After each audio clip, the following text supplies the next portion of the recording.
Thank you for having me. My name is Jake Colvin. I'm president of the National Foreign Trade Council. We're a business association based in Washington, D.C. That engages on international trade and tax policy advocacy. We work closely with our member companies on a wide range of issues around the World Trade Organization, other multilateral institutions, and U.S. trade and tax policy.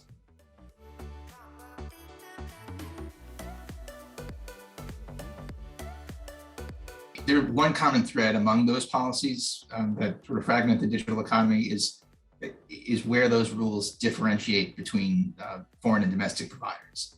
So I think if you step back and think generally, if an economy were to condition access to its market on the participation in things like standard setting or government procurement or cybersecurity certification, if they condition that based on nationality or ownership, then I think that leads to fragmentation. And so, if you think about a jurisdiction proposing a digital services tax or an equalization levy, where that is specifically designed to target foreign firms, that leads to digital fragmentation in the form of higher costs, sort of more intense or confusing compliance procedures, or reduced choice. And then if you look at the case of a country like China, their regulations have made it impossible for global social media and internet sites, companies like Facebook and LinkedIn to operate there. And so if you look at the social media landscape in China, it's fractured due to their internet and digital policies there.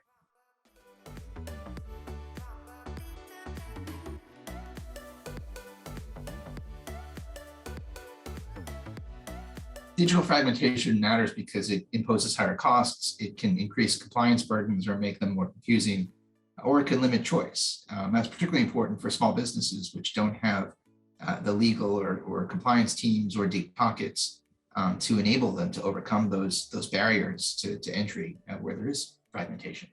So, mentioned it already, but if you take China, their citizens don't have access to things like Twitter or LinkedIn. If you're a small business who wants to engage on social media in China, you have to learn to use Weibo, which is China's Twitter, or WeChat, or the other Chinese versions of social media apps that form that local ecosystem. So, larger businesses may have the resources to do that sort of thing effectively, but that's a huge and confusing additional burden if you're a small business who might want to do business there. In terms of, you asked about if there's any sort of legitimate justification for fragmentation. I think certainly there are reasons why countries might be compelled to sort of introduce frictions into the digital economy for what we might think of as legitimate policy reasons.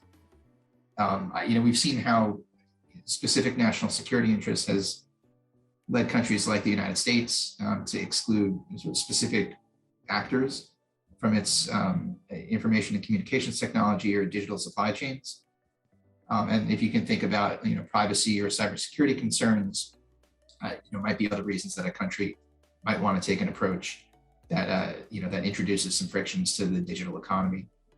I think as the report points out, there are also sort of philosophical differences around things like notice and takedown that are embedded in like national legal systems.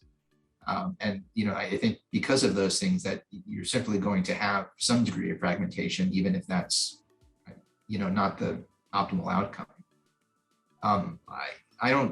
Those differences and those policy objectives aren't necessarily going to go away, but I think it's important that like-minded countries work to minimize those frictions.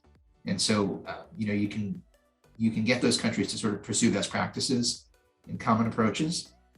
If you look at the privacy space, you've got, major jurisdictions could take additional steps to align policy objectives and create bridges where the rules are different.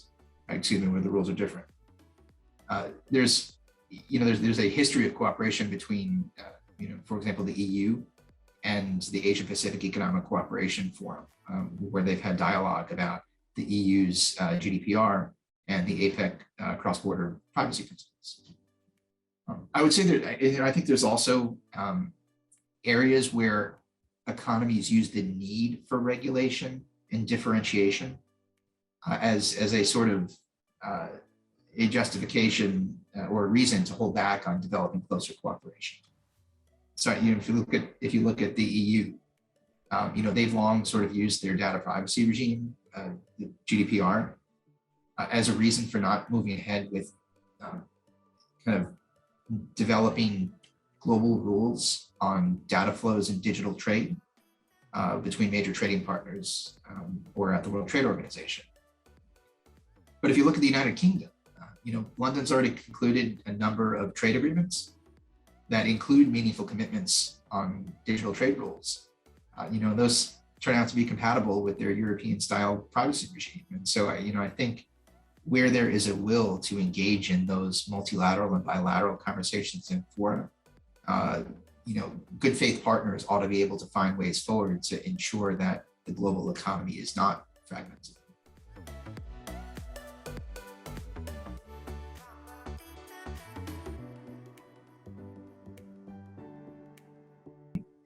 I want to focus on a sort of potential future barrier that I'm really worried about, which is the idea that countries could impose customs tariffs and customs formalities on digital transmissions.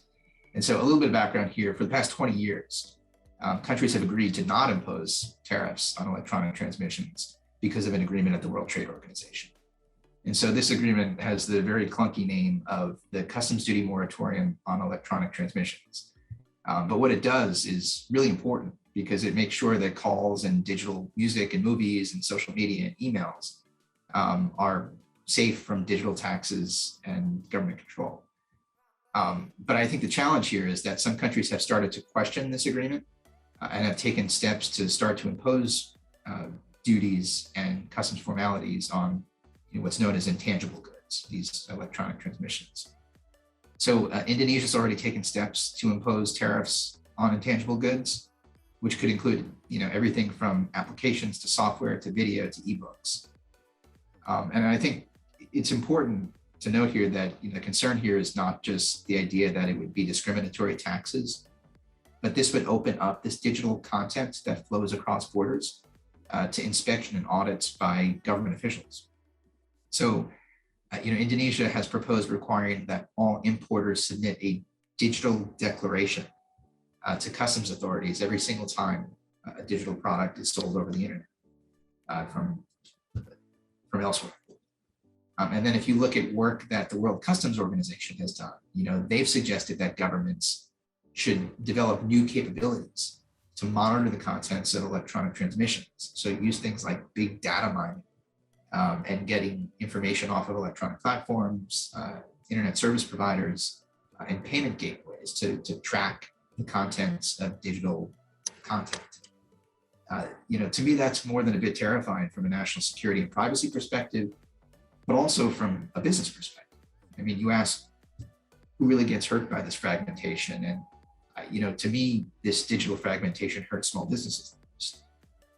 So if you think of this hypothetical of internet tariffs, it could require local businesses or foreign small businesses, I guess, to file an import declaration, every time they use a new email or cloud service platform or bought a new app off of the internet.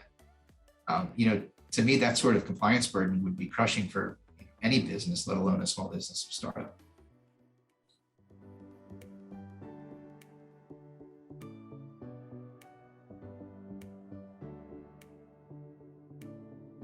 I think the information in the report is really important because it's a way to provide a factual base to support sort of thoughtful policy outcomes. I think there is a real opportunity for countries to kind of reverse the tide of digital fragmentation and to shape policies going forward. You can do that in a way that protects core national interests around things like privacy and national security, while still supporting a fundamentally global internet. I think one challenge, and this is pointed out in the report, is that if you look at national public policies around things like privacy or national security, or even notice and takedown policies, all of those things have implications for international trade, but they're developed for the most part by ministries from other areas of the government, not from the international trade or foreign policy ministry. And so I think, one of the things that this report does is an important service by it looks at these regulatory issues through the lens of international trade. And I think it complements efforts and output from other organizations like the OECD who have tended to do the same thing. I think, the national governments first need to work within their interagency to take these implications for digital fragmentation into account. But then I think, those governments also need to turn around and work with each other to ensure interoperability and that these systems are compatible across jurisdictions to the greatest extent possible.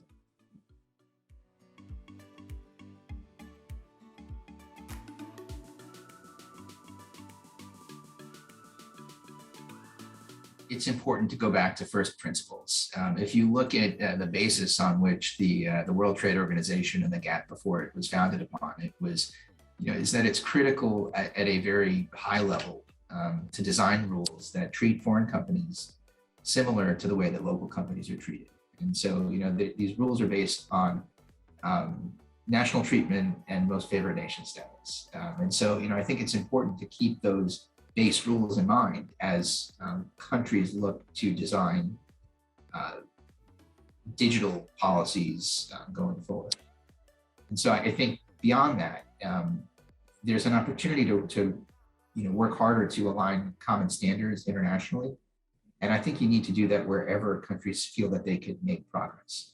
Certainly the World Trade Organization is one venue where countries can work towards common understandings and new commercially meaningful rules on e-commerce and digital trade. But you also have the Asia Pacific Economic Cooperation Forum, APEC. You have bilateral free trade agreements among like-minded partners. And you've got things like the Indo-Pacific Economic Framework, this IPEF, and the US-EU Trade and Technology Council, the TTC, that the United States is engaged in. And so I think what you have is sort of multiple chances to embed kind of high standard benchmarks on sort of digital trade issues like data flows, on source code, on prohibition of discriminatory digital taxes.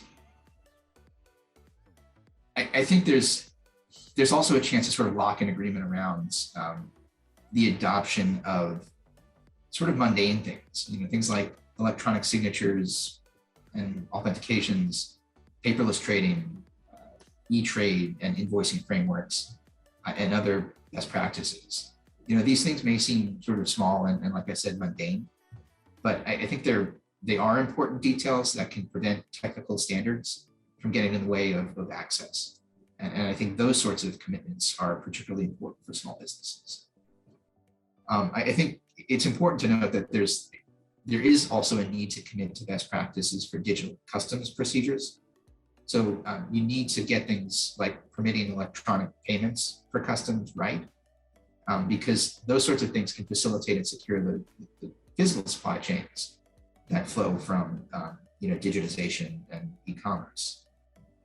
And then finally, I think there is a real opportunity, and I think about this from the US perspective as we start to engage in forums like IPEF and the TTC. There's an opportunity for digital trade initiatives to serve as a sandbox to kind of further work out rules and standards and cooperation that would counter digital fragmentation. So, as we think about what next steps would be for major trading partners, countries could explore coordination on things like voluntary cybersecurity, vulnerability disclosures. They could look to commit to better interoperability between data protection frameworks, to try to set common approaches and standards to secure cloud and 5G networks, and then also kind of collaborate and think through next steps for policy around frontier technologies like artificial intelligence and blockchain.